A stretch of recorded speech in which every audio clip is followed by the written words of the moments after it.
Hello friends, हम सब ने हार्ट अटैक के बारे में तो बहुत ज़्यादा सुना है, पर क्या आपने कभी लंग अटैक के बारे में सुना है? मुझे लगता है आपने नहीं सुना होगा। लंग अटैक वो कंडीशन है जिसमें एज़मा के पेशेंट के अंदर एक्यूट अटैक होता है, जिसको हम लोग लंग अटैक भी कहते हैं। इसमें पेशेंट्स को काफ़ी सांस में डिफ़िकल्टी होती है, ब्रीदिंग डिफ़िकल्टी होती है, चेस्ट पेन होता है, व्हीजिंग साउंड आती है, ज़ोर की खांसी आती है, चोकिंग सेंसेशन होता है और कई बार जब ये सीवियर अटैक हो जाता है तो उसको स्वेटिंग होती है, उसकी पल्स तेज चलने लगती है, बीपी डाउन होने लगता है और कोलैप्स जैसी कंडीशन महसूस होती है। इन लोग का ऑक्सीजन गिरने लगता है और साथ में कार्बन डाइऑक्साइड की मात्रा भी बॉडी के अंदर बढ़ने लगती है, जो कि एक सीरियस कंडीशन होती है।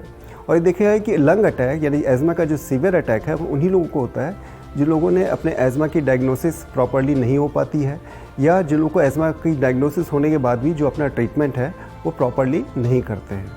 हमें लंग अटैक से काफ़ी संभल के रहना होगा, क्योंकि लंग अटैक जानलेवा भी हो सकता है और इसके बाद ये लंग को सीवियर डैमेज भी पहुंचा सकता है, जिससे के लॉन्ग टर्म कॉन्सिक्वेंसेस भी होते हैं।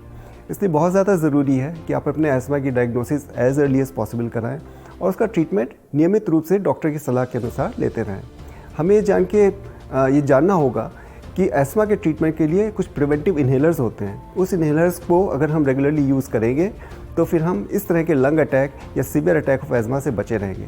साथ ही साथ हमें ये भी ध्यान रखना होगा कि कुछ ट्रिगर्स जो हमारे आसपास हो सकते हैं, जो कि एज़मा के अटैक को प्रेसिपिटेट कर सकते हैं, जैसे कि पोल्यूशन होना, स्मोकिंग होना, घर के अंदर धुआं होना, जैसे कि लोग अगरबत्ती जलाते हैं, या कुछ लोगों के घर में जिसमें पेट्स होते हैं उनकी डेंडर्स की वजह से, या कोई पुराना फर्नीचर होता है उसकी वजह से, या घर के अंदर कहीं डैम्पनेस हो रही हो जहाँ पे कुछ फंगस ग्रो कर सकते हैं।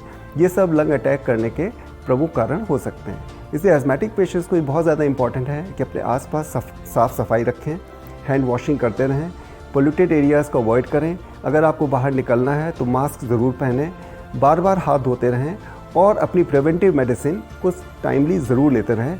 इसके लिए हमें समझना है कि एस्थमा एक ट्रीटेबल डिजीज़ है और हर संभव प्रयास करना चाहिए कि प्रॉपर ट्रीटमेंट से और प्रॉपर प्रिकॉशन से लंग अटैक से बचना चाहिए।